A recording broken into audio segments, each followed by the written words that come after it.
स्वतंत्र, अपना तंत्र, अपना शासन, भारतीयों का शासन। लेकिन सुराज में अच्छा राज्य, अच्छाई कैसे होगी? बड़ा अच्छा बिहार के मुख्यमंत्री आए थे केदार पांडे, 1973 ईस्वी में झाली घाटी। उसने कहा था कि हमें देश को मजबूत बनाना है। देश कैसे मजबूत? व्यक्ति के मजबूत होने से, व्यक्तियों के मजबूत होने से देश मजबूत। व्यक्ति मजबूत कैसे? बहुत धनवान होने से, बहुत बलवान होने से, बहुत विद्वान होने से, सांसारिक उपलब्धि से? कहा नहीं, ये सारी चीजें रावण के पास थी। धनवान भी, बलवान भी, पंडित भी। रामेश्वरम में भगवान राम ने जब शिवलिंग की स्थापना की थी तो पुरोहित किसको बनाया था? रावण को बनाया। इतने बड़े पंडित थे वो, वेदज्ञ थे। लेकिन लंका जल के राख क्यों हो गई? इसीलिए कि वह दुराचारी था। दुराचारी को सदाचारी बनाने की क्षमता, दुराचारी को सदाचारी बनाने की क्षमता, बिगड़े को विमल बनाने की क्षमता संतों के चरण में है। संतों को ये श्रेय है। पुलिस है, प्रशासन है, कानून है, लेकिन फिर भी अपराध रुकते नहीं। दिल परिवर्तन का काम संत करते हैं। इसीलिए मैं संत के चरण धूल लेने के लिए आया हूँ। तो बंधुओं, इंसान का सुधार तो सत्संग से होता ही है और इंसान का कल्याण भी सत्संग से ही होगा। मैं बराबर कहता हूँ कि बहुत सी नारियों का चीर हरण, शील हरण, प्राण हरण होते रहा है, लेकिन द्रौपदी की रक्षा भगवान कृष्ण ने की। ये तो इतिहास की बात है, पुराण की बात है, शास्त्र की बात है। लेकिन अभी भी जो गुरु महाराज की शिष्या बन करके उनके आदर्श उपदेश को अपने जीवन में आत्मसात करने की कोशिश करेंगे, उनकी हर स्थिति में रक्षा होगी, इसमें कोई संदेह नहीं है। हर आदमी इसका अनुभव करते हैं।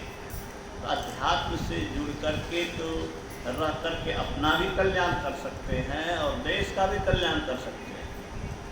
आपकी आत्मा अगर शुद्ध नहीं होगी तो परमात्मा आपकी आवाज़ क्यों सुने? परमात्मा को अपने दिल में आप जगह देंगे, परमात्मा को आदर देंगे, परमात्मा के प्रति प्रेम रखेंगे, अपने भीतर को निर्मल रखेंगे, तो आपकी आवाज़ वहाँ तक पहुँचेगी। तो अपना कल्याण, गुरु महाराज ने कहा कि महात्मा के एक सोच से क्या हो सकता है ये महात्मा ही जानते हैं। हम सब महात्मा बन सकते हैं? अरे बन नहीं सकते हैं, कम से कम बनने की कोशिश तक कर सकते हैं। मैं बराबर कहता हूँ कि राम नहीं बन सकते तो रावण मत बनो। कृष्ण के राह पर नहीं चल सकते हो तो कंस के राह पर मत चलो।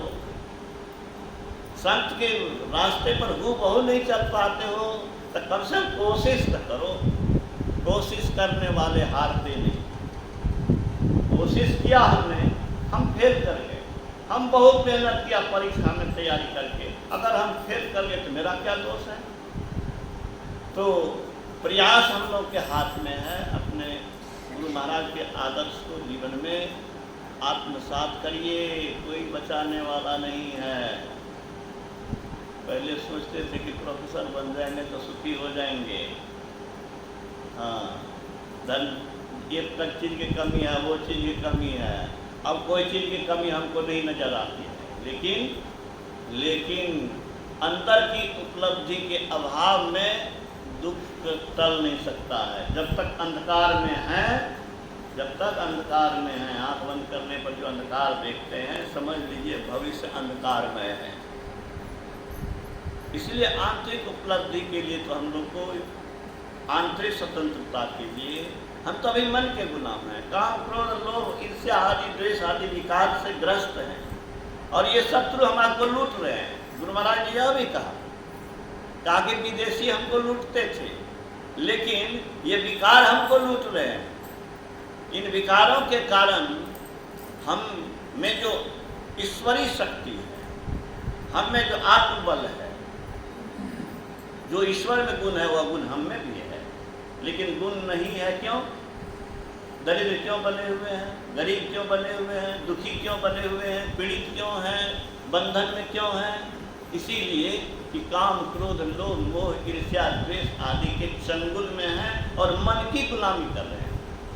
मैं बराबर कहता हूँ कि आँख को देखने की शक्ति हमसे है, कान को सुनने की शक्ति आत्मा से है, मन को मनन करने की शक्ति किससे है? आत्मा से है। गुरु महाराज ने कहा कि जैसे शरीर की मृत्यु होने से सब इंद्रियां मर जाती है। कौन कौन इंद्रियां? शरीर की इंद्रियां।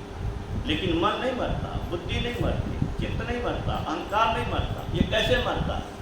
ये साधना से मरेगा, ये भी मरेगा।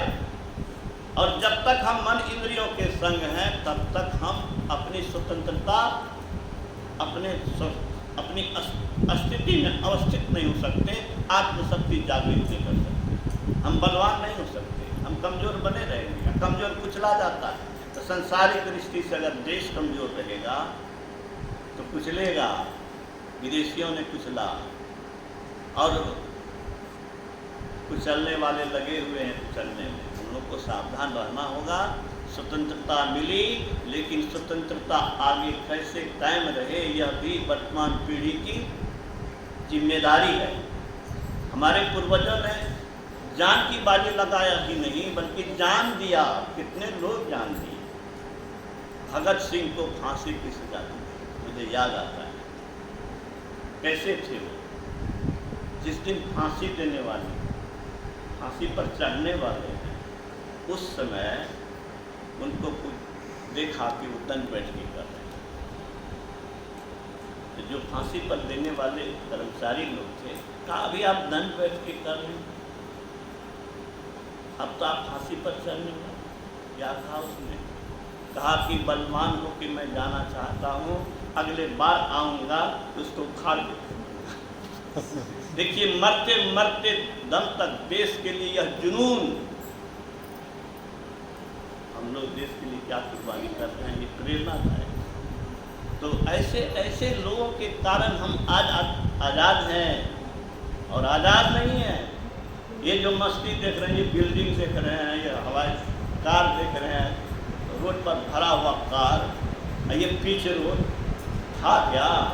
47 से पहले 52 में था, 60 में था क्या? कितना विकास हो रहा है? क्यों नहीं विकास हो रहा था? क्यों नहीं विकास हो रहा था? विकास इसीलिए नहीं हो रहा था कि काम आप कीजिए, असम हमें चला जाता। आज भारत का पैसा भारत में रह रहा है, कितनों भी भ्रष्टाचार है फिर भी भारत की तरक्की हो रही है। इसीलिए अपना शासन बना रहे, विदेशियों की दाल न गले, विदेशी षड्यंत्रकारी की दाल न गले। इसके लिए भारतीयों को एक करके सावधान और सतर्क रहने की आवश्यकता है।